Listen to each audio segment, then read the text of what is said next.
ভালোবেসে বিশ্বাস করে কেউ যখন ষড়যন্ত্রের শিকার হয় তখন তার জীবন যেন এক প্রকার তছনছ হয়ে যায়। হ্যালো বন্ধুরা, আজকে তোমাদের সামনে এক্সপ্লেন করতে চলেছি স্পাই থ্রিলার মুভি উলাজ। এই কাহিনীতে প্রচুর টুইস্ট অ্যান্ড টার্ন। যারা থ্রিলার মুভি পছন্দ করো তাদের জন্য আজকের ভিডিও।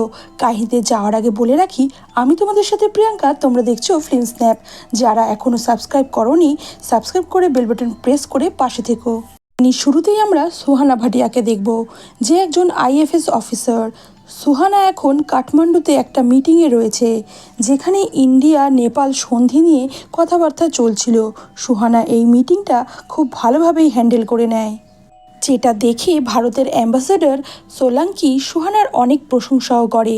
এখানে আমরা জানতে পারি যে সুহানার ফ্যামিলি ভারতের one of the leading politician ফ্যামিলিদের মধ্যে একটা। সুহানার বাবা ভারতের অ্যাম্বাসেডর ছিল এবং ঠাকুরদার নাম সিভিক্সের বইতেও পাওয়া যায়। মিটিংয়ের পর সুহানাকে ডেপুটি হাই কমিশনারের পোস্ট দেওয়া হয়েছিল, যার জন্য তাকে লন্ডনে পোস্টিং দেওয়া হয়েছিল। এত অল্প বয়সে এত সাফল্য, তাই ঘটনাটা টিভি নিউজে সব জায়গায় বেরিয়েছিল। সুহানার পরিবারের সকলে খুশি হলেও বাবা ধনরাজ ভাটিয়া অবশ্য সুহানার এতটা অগ্রগতিতে খুবই চিন্তিত, কারণ তিনি মনে করেন এত অল্প বয়সে কেউ এই পোস্টটা পায় না। তবে সুহানা তাকে বোঝানোর চেষ্টা করে যে সে এই কাজটা নিজের যোগ্যতায় পেয়েছে, যেটা সুহানা একদিন ঠিকই প্রমাণ করে দেবে। তাতে সুহানার বাবাও খুবই খুশি হয়। ওদিকে আমরা দেখি পাকিস্তানের নতুন প্রাইম মিনিস্টার শেহজাদ আলমকে, যে ইন্ডিয়া আর পাকিস্তানের মধ্যে বন্ধুত্বের সম্পর্ক তৈরি করতে চায়। তাই ইয়াসিন মির্জা, যে দিল্লি হামলায় অভিযুক্ত, তাকে ভারতের হাতে তুলে দিতে চায়। তখনই ইয়াসিন মির্জাকে দেখানো হয় যে তার ছেলের বার্থডে পার্টির জন্য তোড়জোড় করছিল।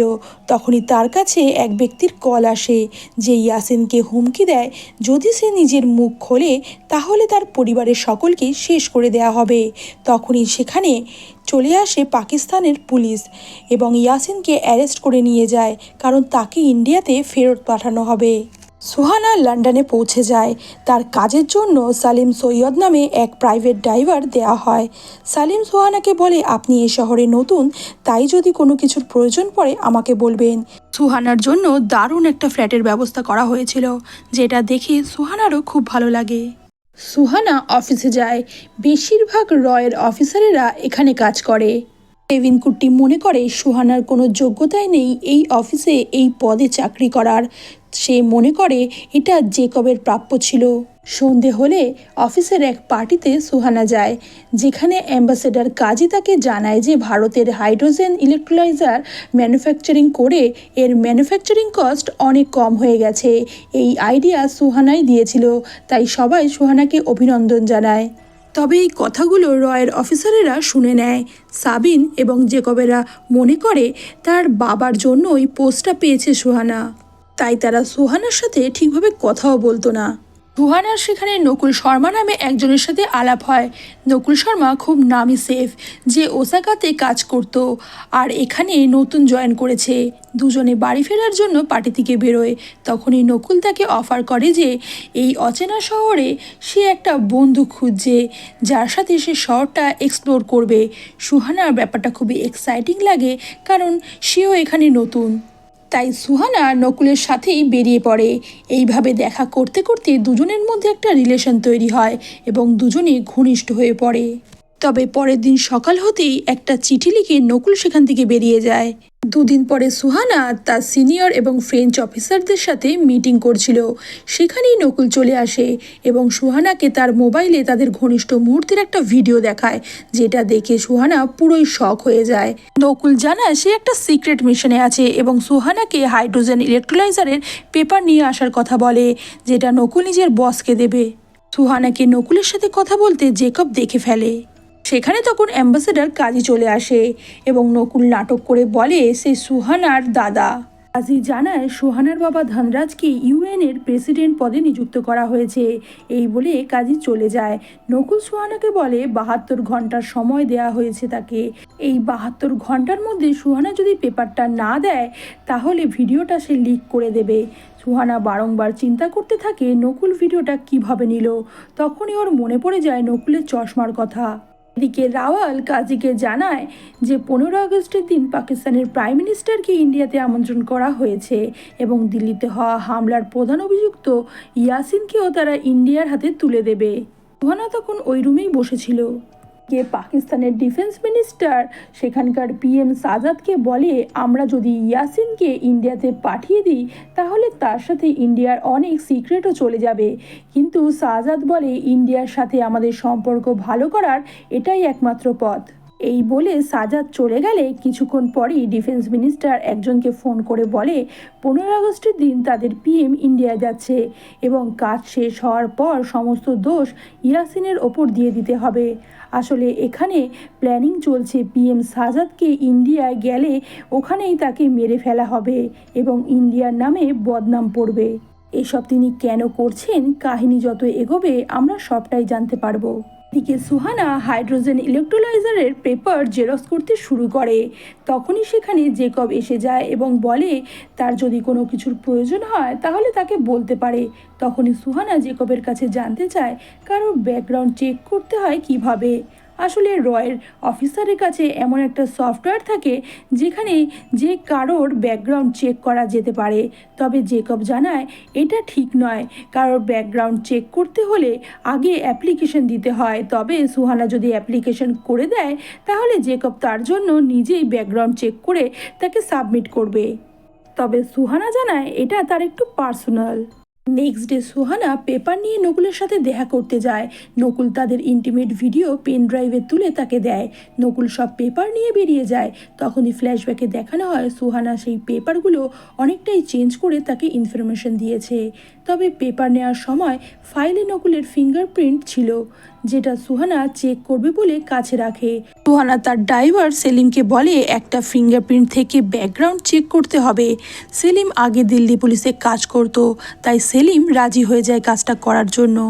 দিন পর সুহানা তার বাবা মার সাথে দেখা করবে বলে ইন্ডিয়ায় যাচ্ছিল। ঠিক তখনই সেখানে ফোন করে নকুল এবং জানায় যে সে পেপারে কিছু অদলাবদলি করেছিল যেটা সে বুঝতে পেরে গেছে।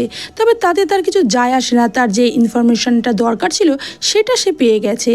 নকুল আরও বলে যে তার ইনফরমেশন বের করার জন্য তার বয়স্ক ড্রাইভারকে কাজে না লাগালেই ভালো করতো। তার জীবনটা শুধু শুধু নষ্ট করার কোনো মানেই হয় না। সুহানাকে বলে যে সে আইএসআই এজেন্ট হুমায়ু আক্তার এবং তার মোবাইলে একটা ফটো পাঠায়, যে ফটোটা ছিল সেদিন যেদিনকে সে পেন ড্রাইভ দিচ্ছিল। আসলে এই ফটোটা যদি লিক হয় তাহলে তাকে দেশদ্রোহী বলা হবে এবং তার ফলে তার বাবার চাকরিও চলে যেতে পারে, তার এতদিনের নাম যশ সবই নষ্ট হয়ে যাবে। যে কথাটা শুনে সুহানা পাগলের মতো চিৎকার করে ওঠে। হুমায়ু সুহানাকে আরেকটা টাস্ক দেয়, বলে 48 ঘন্টার মধ্যে রয়ের সিক্রেট এজেন্টদের নামগুলো তাকে লিস্ট করে পাঠাতে। সেটা যদি সে না করে তাহলে তার বাবার নাম যশ পুরোটাই ধুলোয় মিশিয়ে দেবে। সুহানা এবার ইন্ডিয়া না ফিরে ব্যাক করে এবং তার ড্রাইভার সেলিমকে বলে যে ফিঙ্গারপ্রিন্টটা চেক করতে বলেছিল সেটার কাজ হয়ে গেছে, সেটার আর কোনো প্রয়োজন নেই। সেলিম খুবই অবাক হয় কথাটা শুনে। সুহানা মানসিক চিন্তায় পুরো পাগল হয়ে যায়, সে কি করবে কিছুই বুঝে উঠতে পারছিল না। তাই পরের দিন সকালে টেরেসে গিয়ে দাঁড়িয়ে পড়ে নিজের জীবন শেষ করবে বলে। ঠিক তখনই তার বাবার ফোন আসে এবং তার বাবা জিজ্ঞাসা করে কাল ফ্লাইট কেন মিস হলো। সুহানা বলে তার খুবই ভুল হয়ে গেছে এই চাকরিটা জয়েন করে। তার বাবা ঠিকই বলেছিল, এত কম বয়সে এই চাকরিটা জয়েন না করলেই ভালো হতো। তখন তার বাবা বোঝায় যে আমাদের জীবনটা সাধারণ মানুষের থেকে অনেকটাই আলাদা। সাধারণ মানুষকে বাঁচতে হয় ভালো আর মন্দের মধ্যে, কিন্তু আমাদের কাছে সবসময় খারাপ পথে আসে, কিন্তু আমাদের বেছে নিতে হবে কোনটা কম খারাপ আর সব সময় নিজের চেষ্টায় সেটাকে পারফর্ম করতে হবে। যেই টাস্কটাই আসুক সেটা আমাদের পুরো ভারতের জন্য চিন্তা করে এগিয়ে যেতে হবে। সুহানা এই কথাগুলো শুনে অনেকটাই সাহস পায়। সুহানা পরের দিনই অফিসে যায় এবং লাঞ্চ টাইম হলে সবাই যখন লাঞ্চ করতে ব্যস্ত, সুহানা সেই সুযোগে 7 কোটির ল্যাপটপে বসে সব অফিসারদের ইনফরমেশন নেয়, সাথে হুমায়ুনের ফিঙ্গারপ্রিন্টও চেক করে নেয়। তবে সেখানে দেখানো হয় একটা 12 বছর বয়সী বাচ্চার পিকচার। তাকে একবার কথায় কথায় বলেছিল যে 12 বছর বয়সে তার বাবা মা তাকে ছেড়ে চলে গেছে। সুহানা এসব চিন্তাই করছিল, ঠিক তখনই সেখানে জেকব চলে আসে এবং সুহানা একটা ফাইল খোঁজার বাহানা করে সেখান থেকে চলে যায়। তবে জেকবের একটু সন্দেহ হলে তার উপর নজর রাখে। ধানরাজ রাওয়ালের সাথে দেখা করতে যায় এবং তার কাছে গিয়ে বলে আমাদের পাকিস্তানের পিএমের সাথে কথা বলা উচিত, তারা ইয়াসিনকে এখনও ভারতে পাঠালো না। কথা শুনে রাওয়াল বলে যে দিল্লির হামলা যখন হয়েছিল তিনি তখন পুলিশে কাজ করতেন এবং তখন ইয়াসিনকে তিনি খুঁজে পাননি। সুতরাং যতক্ষণ না ইয়াসিনকে পাকিস্তান থেকে পাঠানো হচ্ছে পাকিস্তানের কাউকেই তাদের বিশ্বাস করা উচিত নয়। দিকে সুহানা রয়ের অফিসারদের নাম একটা লিস্টে লিখে সেটা দিতে যায় হুমায়ুনকে, তবে হুমায়ুন হাতে দেওয়ার আগেই স্লিপটা সে ফেলে দেয় এবং হুমায়ুন যেই কাগজটা তুলতে যায় তখন পিছন থেকে হামলা করে সুহানা, তবে হুমায়ুনের গায়ের জোরে সে পেরে ওঠে না এবং হুমায়ুন নিজেকে ডিফেন্ড করে নেয়। তখনই হুমায়ুন সুহানাকে আরেকটা টাস্ক দেয়, বলে অনেকদিন জামিয়া আজমের শরীফে যাওয়ার তার খুবই ইচ্ছা। হুমায়ুন ইন্ডিয়া যাবে তাই তার ভিসার অ্যাপ্রুভ করার দায়িত্ব সুহানার ওপরে দিয়ে সে তখন বেরিয়ে যায়। এদিকে রয়ের চিফ সঞ্জীব জানায় যে তাদের ইনফরমেশন কেউ লিক করেছে, কারণ ইসলামাবাদ থেকে কয়েকজন রয়ের অফিসারদের পালাতে হয়েছে, কেউ একটা সার্টেন টিপস দিয়েছে তাদের নামে। এদিকে সুহানা অনেকবার ট্রাই করেও হুমায়ুনের হাত থেকে কিছুতেই মুক্তি পাচ্ছিল না, তাই সে ডিসাইড করে সে রিজাইন দিয়ে দেবে। সেই লেটারটাই সে টাইপ করতে বসেছিল তখনই সেখানে জেকব চলে এসে এবং বলে আমি জানি তুমি ইনফরমেশন লিক করেছো, সেদিন থেকেই আমি তোমার ওপর নজর রাখছি। সুহানা কিছু বোঝাতে যাবে তার আগেই কাচের জানলা ভেদ করে একটা গুলি এসে লাগে জেকবের মাথায় এবং জেকব ঘটনাস্থলেই মারা যায়। সুহানা খুবই ঘাবড়ে যায় এবং লক্ষ্য করে যেখানে গুলিটা চলেছে অপোজিট প্রান্তে একটা বাড়ির ছাদের থেকে কেউ একটা তাকে লক্ষ্য করছিল। সুহানা কি করবে কিছুই বুঝে উঠতে পারছিল না। ঠিক তখনই হুমায়ুন সেখানে চলে আসে কয়েকজন লোক নিয়ে এবং জেকবের লাশটা তারা তুলে নিয়ে চলে যায়। কিছু ঘটে যাওয়ার পর সুহানা নিজের মনোবল একেবারে হারিয়ে ফেলেছিল, তাই সকাল হতে নিজের রেজিস্ট্রেশন লেটার সাইন করে বাড়ি থেকে বেরোচ্ছিল সেটা জমা দেওয়ার জন্য। ঠিক তখনই সেখানে প্রকাশ কামন্ত তার বস সঞ্জীব স্যারকে নিয়ে সেখানে পৌঁছে যায় আর জানায় তাদের অফিসার জেকবকে কেউ গ্যাস বাস্টিং করে মেরে ফেলেছে এবং তারা মনে করছে তাদের ইনফরমেশনগুলো কেউ একটা লিক করেছে তাদের মধ্যে থেকেই। তাই সুহানাকে তারা এই ইনভেস্টিগেশনের দায়িত্ব দেয় যে কে তাদের মধ্যে থেকেই এরকম ইনফরমেশন লিক করছে, তবে সুহানা প্রথমটায় তা এই দায়িত্ব নিতে চায়নি। তখনই সঞ্জীব স্যার তাকে বোঝান যে দোষী যদি অফিসারদের মধ্যেই একজন হয়ে থাকে তাহলে তাদের ওপর কিছুতেই এই ইনভেস্টিগেশনের দায়িত্ব দেওয়া যাবে না, সুতরাং সুহানাকেই এই ইনভেস্টিগেশনের দায়িত্ব নিতে হবে, কারণ তার ওপরে কেউ সন্দেহ করবে না। এবং তারা আরও জানায় যে এজেন্ট সেবিনের ওপর তারা সন্দেহ করছে, কারণ তার আগেই ইসলামাবাদে পোস্টিং ছিল। এদিকে জেকবের মৃত্যুর খবর শুনে সেবিন খুবই কষ্ট পায়, কারণ জেকবকে সে নিজের ভাই মনে করত এবং এই সব ঘটনার পিছনে সে মনে করছিল যে সুহানা দায়ী, তাই সুহানার ওপরে সে নজর রাখতে শুরু করছিল। এদিকে সুহানা হুমায়ুর ইন্ডিয়ার ভিসা অ্যাপ্রুভ করে দেয়। পরের দিনই হুমায়ুন নিজের পাসপোর্ট কালেক্ট করার জন্য এমবাসিতে পৌঁছায়। তখনই সুহানা তাকে দেখে নেয় এবং তার পিছু করতে শুরু করে। সে লক্ষ্য করে হুমায়ুন একটা ক্যাফেতে ঢুকেছে, তবে ক্যাফের ভিতরে কার সাথে কথা বলছে সেটা কিছুতেই সুহানা দেখতে পাচ্ছিল না। তাই একটা ট্রিক করে নিজের মোবাইলে ফটো তোলার বাহানা দিয়ে সামনে দিয়ে হেঁটে যায়, পরপর কটা ফটো ক্লিক করে। ঠিক তখনই ফটোর মধ্যে উঠে আসে তার ড্রাইভার সেলিমের মুখটা। এটা দেখে সুহানা খুবই আপসেট হয়ে যায়, কারণ সেলিমকে সে খুবই ভরসা করত এবং তার মনে হয় প্রথম থেকে সেলিমই তার সমস্ত ফটো ভিডিও এইসব নিয়েছিল। সুহানার সাথে সাথে এক অফিসারকে ফোন করে হুমায়ুর ভিসা ক্যান্সেল করিয়ে দেয় এবং কিছুক্ষণের মধ্যেই সে সেলিমের ফ্ল্যাটে পৌঁছে যায় এবং সেলিমের কাছে জানতে চায় সে কার জন্য কাজ করে, তবে সেলিম তাকে কিছুই বলে না এবং তাদের মধ্যে হাতাহাতি হতে শুরু করে।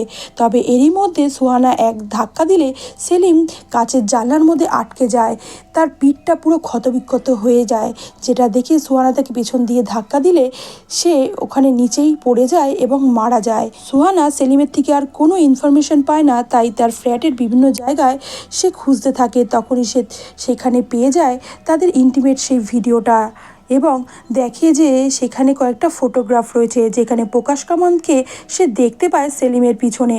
তবে সেদিন যখন প্রকাশ কামান্ত তাদের বাড়িতে এসেছিল সেলিম তাকে চিনতে পর্যন্ত পারেনি, যেটা দেখে সুহানা মনে করে প্রকাশের সাথে সেলিমের একটা কিছু তো রিলেশন আছেই।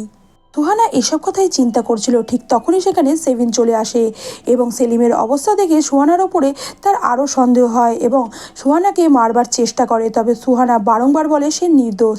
তাই সেলিম আর প্রকাশের ফটোগ্রাফগুলো সেভিনকে দেখায়, কিন্তু সেভিন তখনও তাকে বিশ্বাস করছিল না। তাই ল্যাপটপে তাদের যে ইন্টিমেট ভিডিওটা ছিল সেটা সে সেভিনকে দেখালে সেভিন বুঝতে পারে যে ও হয়তো কোনো ট্র্যাপের শিকার হয়েছে। তাই দুজনে তৎক্ষণাৎ সেখান থেকে বেরিয়ে যায় এবং একটা সুপার মার্কেটে গিয়ে লুকিয়ে যায়। তবে সেভিন বারংবার দোষারোপ করছিল সুহানাকে, কারণ সুহানার নির্বুদ্ধিতার জন্য তার ভাইয়ের মতো বন্ধু জেকব মারা গেছে। সুহানা সেলিমের মোবাইলটা তার বাড়ি থেকে নিয়ে এসেছিল। তখন সেখানে প্রকাশ কামান্তের ফোন আসে এবং তারা বুঝে যায় যে প্রকাশ কামান্ত আর সেলিম দুজনেই দিল্লি পুলিশে চাকরি করত এবং দুজনেই এই প্ল্যানটার সাথে জড়িত। তারা দুজনেই আইএসআই এজেন্ট হিসেবেই কাজ করে। প্রকাশ কামান্ত এখন দিল্লিতে এবং হুমায়ুনও দিল্লিতে যাচ্ছে, সুতরাং দিল্লিতেই হয়তো কোনো একটা বড় প্ল্যানিং আছে তাদের। তাই সুহানা আর সেভিন দুজনেই দিল্লির জন্য রওনা দেয়, কারণ তারা চাইছিল প্রকাশ কামান্তকে হাতে নাতে ধরতে। অন্যদিকে হুমায়ুনও দিল্লিতে পৌঁছে গেছে। এদিকে প্রকাশ কামান্ত জানতে পারে সেলিম মারা গেছে, যেটা শুনে সে খুবই অবাক হয়। সেভিন আর সোহানা দিল্লিতে পৌঁছে তাদের লোক দিয়ে প্রকাশ কামান্তের রুমে একটা ওয়াইফাই লাগায়, যার ফলে তার বাড়ির ফোনগুলো ট্যাপ করে নেয়। সুহানা আর সেভিন সারাক্ষণ প্রকাশ কামান্তের ওপর নজর রাখতো। এই করে পুরো একটা দিন কেটে যায়। পরের দিন সকালে সোহানা লক্ষ্য করে যে প্রকাশ কামান্তের কাছে একটা ফোন আসে। সাথে সাথে সেভিন সেই ফোনটা ট্যাপ করে নেয় এবং সে শুনতে পায় যে প্রকাশ কামান্ত বলছে শেরে পাঞ্জাবকে 21টা তোপের সালামি দেওয়া হবে। যেটা শুনে সোহানা খুবই অবাক হয়, কারণ ও মনে করছিল যে তারা পাঞ্জাবের মিনিস্টারকে মারবে, কিন্তু সেটা নয়। খবরের কাগজে তারা দেখে যে পাকিস্তানের পিএম এখানে আসবে, যেটা দেখে তারা বুঝে যায় পাকিস্তানের পিএমকে ওখানে শেরে পাঞ্জাব বলা হয়, সুতরাং পাকিস্তানের পিএমকে তারা মারতে চলেছে।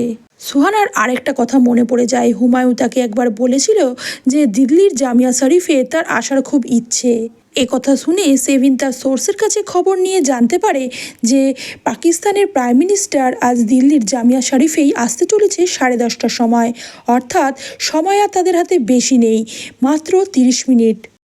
তাই তারা যত তাড়াতাড়ি পারে দিল্লির জামিয়া দরবার শরীফে পৌঁছানোর জন্য বেরিয়ে পড়ে। হঠাৎই সোহানার আরেকটা কথা মনে পড়ে যায়। সোহানা একবার অ্যাম্বাসেডার কাজের রুমে গেছিল, সেখানে রাওয়াত আর সে কথাবার্তা বলছিল অনলাইনে। রাওয়াত তখনই বলেছিল পাকিস্তানের প্রাইম মিনিস্টারকে তারা আমন্ত্রণ করবে, অর্থাৎ এই ঘটনার সাথে রাওয়ালও জড়িত। সুহানা এ কথা সেভিনকে জানালে সেভিন বলে দিল্লিতে যখন ইয়াসিন মির্জা হামলা করেছিল তখন সে যখন পালালো পাকিস্তানে, তখন তাকে কোনো একটা দিল্লি পুলিশ সাহায্য করেছিল। আর সেই সময় রাওয়ালও দিল্লি পুলিশে চাকরি করত। হয়তো রাওয়ালকে ঘুষ খাইয়ে সে এখান থেকে পালাতে পেরেছে। আর এখন যখন ইয়াসিন মির্জাকে ফেরত পাঠানো হবে, সে তাদের সমস্ত কথা বলে দিতে পারে। সেই জন্যই এই ব্যবস্থা নিয়েছে তারা। পাকিস্তানের প্রাইম মিনিস্টার যদি এখানে এসে মারা যায়, তাহলে দুই দেশের মধ্যে যুদ্ধ লেগে যাবে, আর ইয়াসিন মির্জাকেও তারা আর ফেরত পাঠাবে না। দিল্লি পুলিশে কাজ করত রাওয়াল, সেলিম আর প্রকাশ কামান্ত। তিনজনেই আইএসআইয়ের এজেন্ট হিসেবেই কাজ করে এখন। সেভিন সোহানাকে যেতে বারণ করলেও সোহানা সেভিনের কোনো কথা শোনে না এবং বাইকে উঠে বসে। অন্যদিকে পাকিস্তানের পিএম দিল্লির জামিয়া দরবার শরীফে এসে পৌঁছে যায় আর হুমায়ুন অ্যাটাক করার প্রস্তুতি নিচ্ছিল। অন্যদিকে সেভিন আর সোহানাও সেখানে পৌঁছে যায়। এদিকে প্রকাশ কামান্ত তার ল্যাপটপটা অন করতেই সোহানার বিরুদ্ধে থাকা সমস্ত ভিডিও ডকুমেন্ট ডিলিট হয়ে যায়। আসলে সেভিন তার ল্যাপটপটা হ্যাক করে রেখেছিল, যেটা দেখে প্রকাশ কামান্ত খুবই ঘাবড়ে যায় এবং সাথে সাথে রাওয়ালকে ফোন করে সবটা জানায় এবং বলে আজকের প্ল্যানটা ড্রপ করতে। খবরটা পেয়ে রাওয়ালও খুবই বিরক্ত হয় এবং সাথে সাথে তিনি পাকিস্তানের ডিফেন্স মিনিস্টারকে ফোন করে সবটা জানায় এবং বলে আজকের প্ল্যানটা ড্রপ করতে হবে। তবে পাকিস্তানের ডিফেন্স মিনিস্টার খুবই বিরক্ত হয় এবং বলে যদি আজকের মধ্যে কাজটা না হয় তাহলে ইয়াসিন মির্জাকে কালকের মধ্যেই ভারতে পাঠিয়ে দেবে এবং সে নিজের মুখ খুললে তার পজিশনের কি হবে সেটা নিজেই বুঝে নিতে হবে। এ কথা শুনে রাওয়ালও আর বিশেষ কথা না বাড়িয়ে ফোনটা রেখে দেয়। আসলে রাওয়ালের প্ল্যান ছিল যে সুহানাকে আইএসআইয়ের এজেন্ট প্রমাণ করবে, কিন্তু সমস্ত ভিডিও এবং ডকুমেন্ট ডিলিট হওয়াতে তাদের কাছে সুহানার বিরুদ্ধে আর কোনোই প্রমাণ রইল না। এদিকে পাকিস্তানের পিএম সাজাদ তার আল্লাহর কাছে দোয়া মাংতে বসে। তখনই সুহানা লক্ষ্য করে যে ওপর থেকে একটা লম্বা টাওয়ার। সুহানা বুঝে যায় এখান থেকেই হয়তো অ্যাটাক করা হবে। সে আর দিক বিদিক না ভেবে রাস্তায় দৌড়াতে থাকে পাগলের মতো। তার পেছনে সেভিনও আসছিল, তবে সেভিনকে পুলিশে ধরে ফেলে, কারণ একটা মেয়ের পিছনে একা সে দৌড়াচ্ছে এটা দেখে তারা সন্দেহ করছিল। সুহানা একাই পৌঁছে যায় হুমায়ুর কাছে এবং দেখে হুমায়ু অ্যাটাক করার জন্য পুরোই প্রস্তুত। সুহানা পাগলের মতো ঝাঁপিয়ে পড়ে হুমায়ুর ওপরে এবং হুমায়ুকে লক্ষ্যভ্রষ্ট করে দেয়, যার ফলে হুমায়ু খুবই রেগে যায় এবং সুহানাকে অনেক মারধর শুরু করে দেয়। তবে সুহানাও হাল ছাড়ার পাত্রী নয়, সে আবার ট্রাই করে এবং হুমায়ুকে আবারও ফেলে দেয়, যার ফলে হুমায়ু খুব রেগে যায় এবং সুহানাকে মারধর শুরু করে। তখনই সুহানার হাতে একটা তীক্ষ্ণ ধারালো অস্ত্র চলে আসে, যেটা দিয়ে সে হুমায়ুর গলায় বারংবার আঘাত করে এবং হুমায়ু তখনই মারা যায়। আর সেভিনও তখন পুলিশ নিয়ে পৌঁছে যায়। এরপরেই দেখা যায় সুহানাকে একটা রুমে বসানো হয়েছে, সেখানে তার বাবা তার সাথে দেখা করতে এসেছে। তবে তার বাবা মেয়ের এই অবস্থা দেখে খুবই কষ্ট পায়, কারণ তার মেয়েকে এই ধরনের কোনো ট্রেনিং দেওয়া হয়নি এবং তার জব ডেসক্রিপশনেও এই ধরনের কোনো কথাও ছিল না। এত কিছু ঘটে গেলেও সুহানা তাকে কোনো কথাই জানতে দেয়নি, তাই সে খুবই কষ্ট পায় মনে মনে। সুহানা তার বাবাকে বলে সে ছোট থেকে যা যা করেছে সব কিছু তার বাবার মান সম্মান রক্ষা করতে করেছে। তখনই ভারতের পিএম ফোন করে সুহানাকে অনেক অভিনন্দন জানায়। এরপরেই আমরা দেখি সুহানা তার বাবার সাথে ফিরে যাচ্ছিল। তখনই রাস্তায় তাদের পথ আটকানো হয়, তার বাবাকে বাইরে বের করে দেওয়া হয় এবং সুহানার জন্য অপেক্ষা ছিল একটা মহিলা, যে সুহানাকে জানায় যে একটা গ্যাং আছে যে ছোট বাচ্চাদের দিয়ে অনেক রকম কাজ করায়। হুমায়ু অর্থাৎ ট্যাঙ্গোকেও তারা এইভাবেই তৈরি করেছিল। এই মহিলা সুহানাকে একটা ক্যাট দেয় এবং বলে যে তারা ব্ল্যাক ক্যাট নামক একটা সংস্থার হয়ে কাজ করে, যেটা খুব প্রাইভেট সিকিউরিটি এজেন্টরা এই কাজে যোগ দিতে পারে। তিনি জানতে চান সুহানা কি তাদের সাথে যোগ দিতে চায়, তাহলে সে চিন্তা করে দেখতে পারে। তবে সুহানা বলে এখন সে এই ধরনের চিন্তাভাবনা করার মতো পরিস্থিতিতে নেই। ওই মহিলা বলে সুহানা যদি চায় তাহলে পরেও জয়েন করতে পারে, তবে বাইরে গিয়ে সে যাতে ভুলে যায় এই মিটিংটার কথা। সুহানা তার বাবার সাথে বাইরে বেরিয়ে যাচ্ছিল, তখনই সে লক্ষ্য করে যে সঞ্জীব স্যার অ্যারেস্ট করে নিয়ে যাচ্ছিল রাওয়াল আর প্রকাশ কামান্তকে। এদিকে সেভিনও সুহানার জন্য অপেক্ষা করছিল। সুহানাকে সেভিন বলে যে সব কালো বিড়াল খারাপ হয় না এবং সেভিনের পকেটে সেই আই কার্ডটা দেখা যায়, যে আই কার্ডটা ওই মহিলা সুহানাকে দিয়েছে, অর্থাৎ সেভিনও ওই সংস্থার হয়েই কাজ করে। যেটা দেখে সুহানা মনে মনে খুবই খুশি হয় এবং এখানেই শেষ হয় আজকের কাহিনী। ভিডিওটি ভালো লাগলে অবশ্যই করে লাইক অ্যান্ড সাবস্ক্রাইব করে দাও। মনে রাখবে তোমাদের একটা লাইক এই ধরনের ভিডিও তৈরি করতে আমাদের অনেক উৎসাহী করে। আর ভিডিওটা কেমন লাগলো কমেন্টে জানাতে ভুলো না। দেখা হচ্ছে নেক্সট কোনো ইন্টারেস্টিং ভিডিওর সাথে।